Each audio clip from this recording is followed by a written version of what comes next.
Welcome to Gas, the true story of a toxic train derailment. I'm Ron Scholl.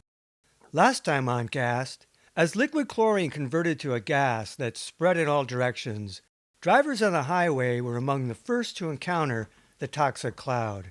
We now continue with Part 1, Chapters 3 and 4. Chapter 3, Back to Nature. Lucinda Hodges thought Alberton the town that time forgot. In 1986, the year her son Trask was born, 26-year-old Hodges moved to the rugged country near Sawmill Gulch after leaving the university in Missoula and getting married. She didn't want to raise kids downwind of the Frenchtown pulp mill, infamous for fouling Missoula air with its sulfur emissions. Within a couple years, they bought the old mercantile in Alberton on Railroad Avenue, which had stood abandoned for 5 years. After the Milwaukee Railroad disintegrated, everything seemed for sale in Alberton, cheap as faded memories. By 1912, the Lothrop sawmill at Petty Creek was shut down and the Northern Pacific Railroad closed their station. As one old-timer put it, after booming 20 years, the Montana frontier town went back to nature. Many people relocated across the river, downstream 2 miles to a fledgling operation created by the expanding Chicago, Milwaukee, and St. Paul Railway Company, the Milwaukee Road. The Milwaukee built a railroad yard and station with a depot and an 8-stall roundhouse, then sold platted lots that sprouted general stores and houses. Courtesy of Albert J. Erling, president of the Milwaukee, brand new Alberton was the quintessential railroad town USA, headquarters of the Missoula Division. The first passenger train arrived on July 19, 1909. By 1910, Alberton boasted 400 residents, a little more than it would 90 years later. Alberton was the railroad. Besides moneymaker freight, passenger trains made 4 daily stops, and restaurants, bars, and hotels sprang up. Virtually everyone in Alberton depended on the Milwaukee for their livelihood or well-being. A mutually prosperous way of life, this relationship lay at the heart of the loyalty and sentiment that old-timers still embraced in 1996. Though Alberton diversified a bit over time, it remained essentially a railroad town, dependent on the corporate health of the Milwaukee Road. Through changes in technology and economics, the Milwaukee ebbed and flowed for decades, eventually dying by degrees. The Milwaukee slipped into its third and final bankruptcy in the 1970s, and by 1978, deferred maintenance dictated a mandatory reduction in speed. Derailments happened daily. In a symbolic farewell in March 1980, the last train crept at the allowable 10 miles per hour on the dilapidated track from Tarkio bound for Alberton, but died en route on failed rail. Charlie Rock, an old Milwaukee veteran, was aboard that stranded train. He sailed the Silver Ribbon for 43 years. That was the saddest day of our life, Rock's wife Elsie recalled. After 70 years of throbbing with the pulse of trains, the heart of Alberton ceased to beat. Unemployment skyrocketed, and Mineral County lost $1 million tax base, but the loss cut deeper than economics.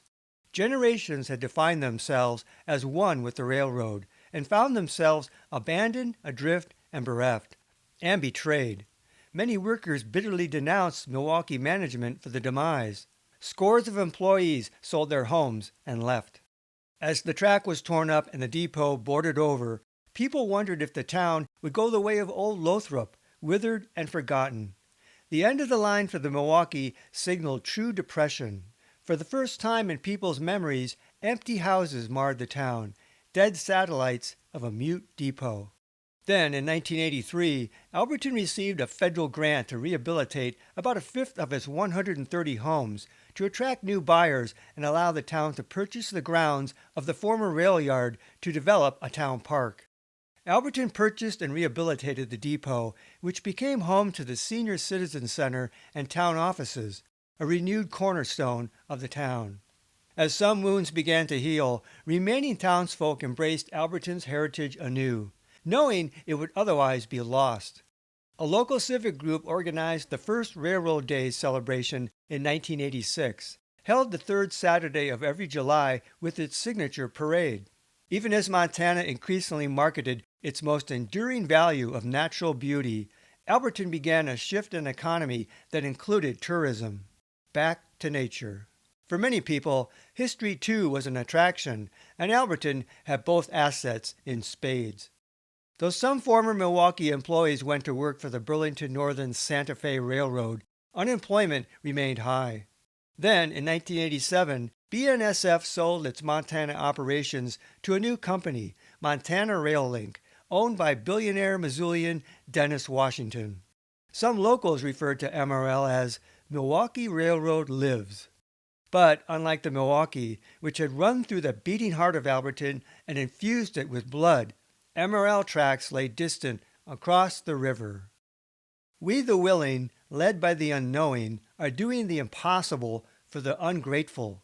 We have done so much for so long with so little, we are now qualified to do anything with nothing. Sign hung in the Alberton Depot in 1980. Hodges had little money, but sought a place to sink roots. Instead of pain and loss, Alberton seemed a golden opportunity, and she liked the feel of community. She was young, the world ripe with possibility. Built around 1910 by the Milwaukee, the false-fronted two-story house she bought retained quaint character with a historic resume to match. Originally a speakeasy and dance hall, it evolved into the Mercantile, with a sign proclaiming the whistle stop. When Hodges bought it in 1988, the Merc was the last empty business establishment in Alberton. She made it her home. I paid $10,000 for my house, she said. Things were that cheap. I didn't have any money. I just thought I was lucky to figure out a way to buy a home. Hodges thought Alberton on the rebound, her family filling the last little vacant hole. But the economy was still depressed. She estimated unemployment at about 50% when she relocated. After the Milwaukee's demise, much of the younger townsfolk scattered, leaving behind railroad retirees. Many newcomers either used Alberton as a bedroom community and commuted 30 miles to Missoula, or had entitlement income to help out. But much of Alberton was made up of folks like her, low-income working class. After her second son Jesse was born, Hodges' marriage failed, but she stayed on, marrying local Mark Hanson, a large man who worked in construction. By 1995, Hodges had become president of the Alberton Valley Association, the local civic group, whose motto was, "Working together to build a better community." Some of the new blood had ideas of making Alberton a better place, she said. We had a little visitor center going. We were writing grants to try to get playground equipment and to preserve the historical integrity of Alberton and make it more attractive, I guess. She converted one of the front rooms of her big house into the AVA Visitor Center that summer. The AVA started as an economic development group and had initiated the annual railroad days and supported the local railroad museum. Hodges thought of them as a fun group, but after she got involved, she and some like-minded friends wanted the AVA to help preserve some of the older buildings, to draw in visitors. For out-of-towners, Alberton was barely a gas stop, but many visitors complained they couldn't get information about the area. Seeing untapped tourism potential, Hodges offered a packet with maps and local history, a list of 10 things to do while visiting Alberton, such as float the Alberton Gorge, see Big Pine, the oldest ponderosa in Montana, just up Fish Creek. Simple, but a start. She collaborated with Superior County to try a welfare-to-work program for volunteers. She had lots of ideas. Not everyone shared her enthusiasm. Despite the economic doldrums, the town reacted surprisingly negatively to what she thought positive change. I guess I've always been controversial since I've lived in Alberton, she said. People were upset that I had welfare workers working as volunteers in the visitor center because those were white trash people, Hodges recalled. I looked at it as job training, that we were giving them an opportunity. That kind of attitude just didn't go over very well. The old-timers didn't need jobs. They were very upset with the visitor center, she said. They were very upset about my ideas about grant writing. We got public restrooms in the park, and that was a huge debate because, as they said at the town council, Howard Hogan said, he doesn't want foreigners peeing in Alberton. So we couldn't get him to open the doors, she laughed, about the man in charge of the keys. And that's what they called them in Alberton, foreigners, she said. This broad designation included Missoulians. It was really hard to get used to Alberton, Hodges said. For a stranger, walking down Railroad Avenue was like being on a stage. But I think we were slowly making ground, she said. You gotta let people pee in your public restrooms. After living in the area 10 years, Hodges only now felt she was building a core group of friends. Younger people with good ideas, like herself and neighbors Deb Griffin and Deb Giannicaro, all in their 30s, wanted a voice too. Giannicaro ran for city council, but lost to the old guard. Hodges thought maybe 70% of the people still had railroad connections, including pensioners. But Hodges foresaw the changing of the guard. They were going to make it a better town. I intended to live there the rest of my life, and I thought I was building something and taking my time, something that would provide a wonderful lifestyle for my kids and for me that we could have for 20, 30 years, that they would have this cute little town to grow up in. It'd be clean, affordable beauty. Yet, Alberton had its dark side. In July of 1995, a man with a pistol took 4 women captive in Chet's bar on a Friday night, firing off 8 rounds as he herded others out, threatening to kill anyone who challenged him. Hodges had just come home and heard gunfire and called 911 as people ran out of the next door bar. Both Mineral and Missoula SWAT teams arrived, taking over her house. Eventually, the man let everyone go and shot himself dead. The owner washed the blood out and opened the bar right back up. I felt like I was at the hub of something weird all the time, Hodges said. Alberton definitely was ingrown, and they have not accepted any kind of change, which didn't bode well for a town subject to a lot of hard change. In 1996, a typical day began by getting her kids off to school. Jessie, almost 7, had started first grade the previous fall. Trask was 9. Hodges would spend the morning cleaning house, splitting wood for the stove. She almost always shared a lunch with the kids at school. She might have a half-work day at the local tax office. Later, she enjoyed taking the kids down to the river after school. The Natural Pier Bridge 2 miles west was their favorite spot with its fishing access and small beach. Tying her long, dirty blonde hair into a ponytail, she would run the dog, run the kids, get some fresh air, come back, and fix dinner. The family had just purchased a hot tub, and that was a big deal. Mark had joined the laborers' union that winter, and in April started a major highway job, the redoing of the I-90 bridges. It was a big change because he had always worked on the road, often out of state. Now he committed to the union and area work to keep closer to his family. But the new start was tough financially because winter projects had been sparse.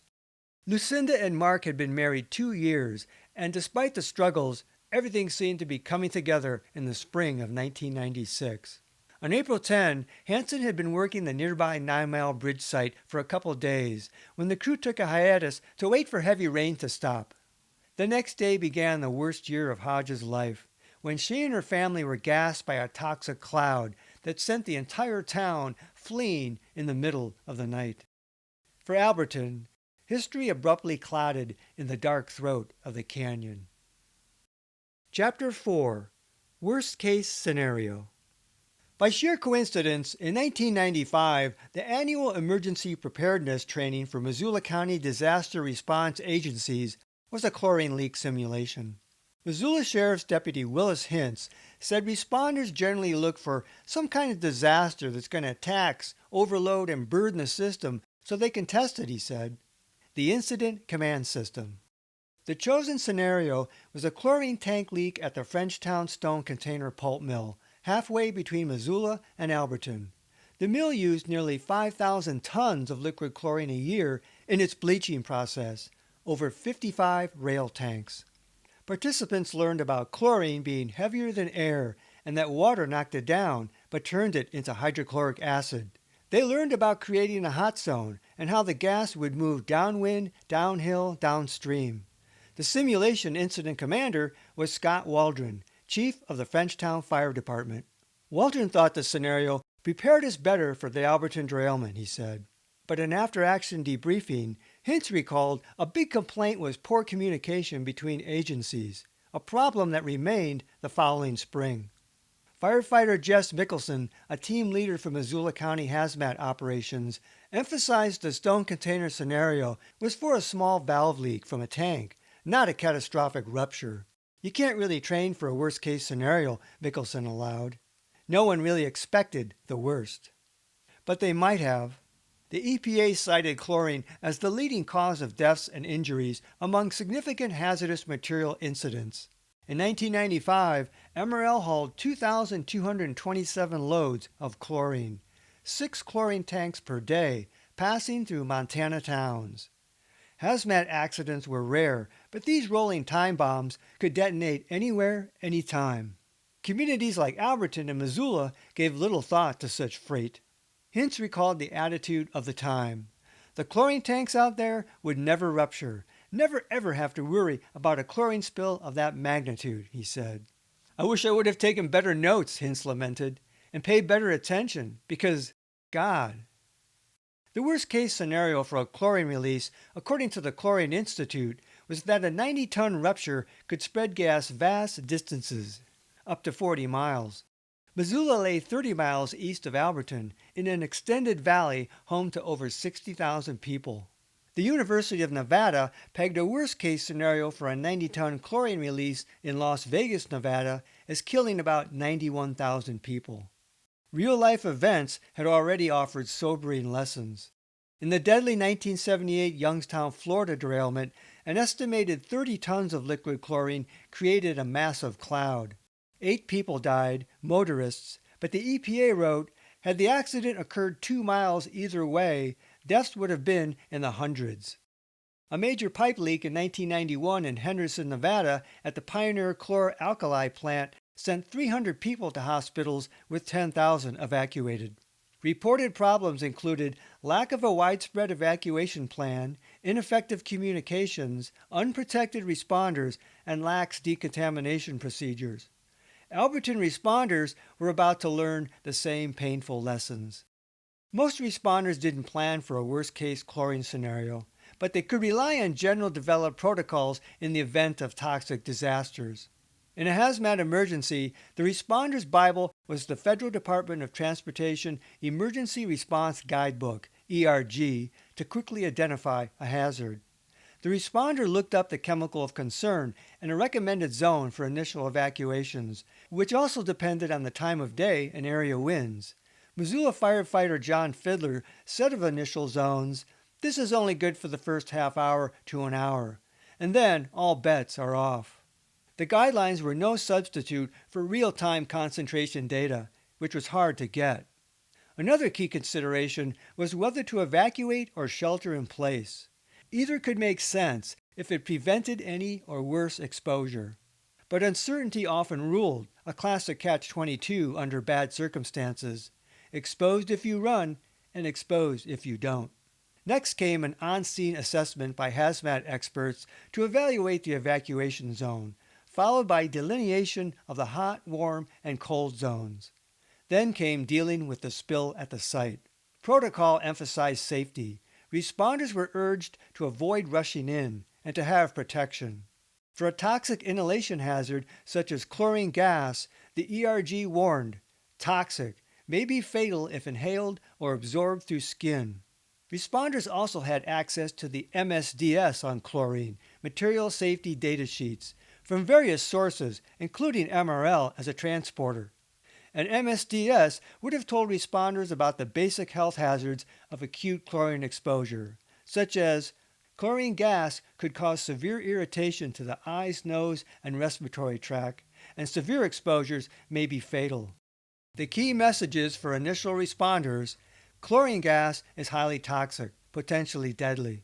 Chlorine gas is highly irritative, often even at low levels. Remove victims from exposure, followed by decontamination. And responders without protection risk becoming victims of chlorine gas. A ruptured chlorine tank was a catastrophic public health crisis. Initially, Alberton responders didn't know how much chlorine had spilled or from how many tanks. They didn't know if other chemicals had spilled. They didn't know what chlorine concentrations they faced. In fact, initial responders to the Alberton chlorine spill didn't even know where the spill was. Next time on Gas, the true story of a toxic train derailment.